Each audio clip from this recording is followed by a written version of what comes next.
అమ్మా, ద్వాదశ రాశుల వారికి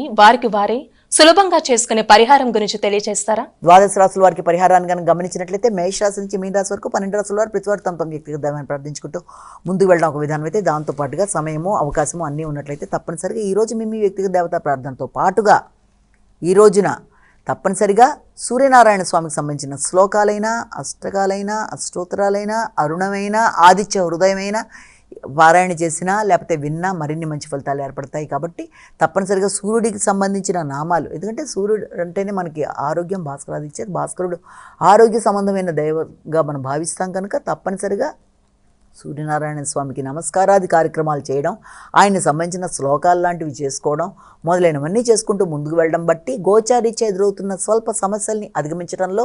ఆరోగ్యపరంగా ఎదురవుతున్న ఇబ్బందులు, ముఖ్యంగా శారీరక మానసిక ఆరోగ్యాల్లో, ముఖ్యంగా శారీరక ఆరోగ్యపరమైన విషయాల్లో ఎదురవుతున్న సమస్యల్ని అధిగమించడంలో సూర్యనారాయణ స్వామికి సంబంధించిన ప్రార్థనాది కార్యక్రమాలు చేయడం ద్వారా తప్పనిసరిగా గోచారీత్యా ఎదురవుతున్న స్వల్ప సమస్యల్లో ఆరోగ్యంతో పాటుగా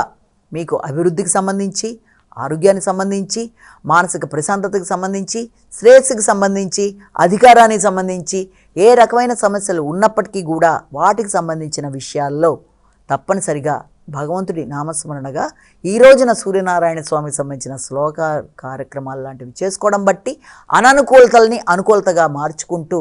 ప్రశాంతంగా ముందుకు వెళ్ళగలరని మనం ఇక్కడ భావన చేయొచ్చు. నమస్కారం.